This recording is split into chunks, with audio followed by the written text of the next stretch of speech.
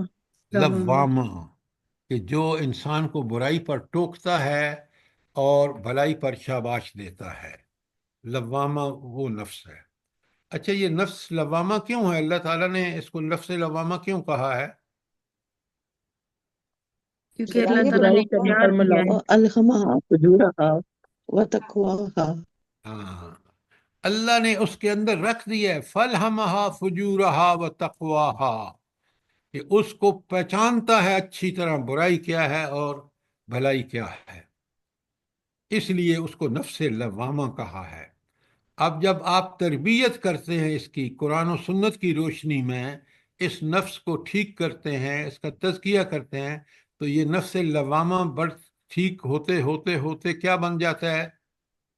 نفس مطمئنہ. نفس نفس مطمئنہ سے مطمئنہ. مطمئنہ. جب یہ نفس مطمئنہ بن جاتا ہے، آدمی تربیت کرتا ہے قرآن و سنت کی روشنی میں، تو پھر یہ نفس مطمئنہ راضی اس وقت ہوتا ہے، مطمئن اس وقت ہوتا ہے جب اللہ کے حکم پر چلے.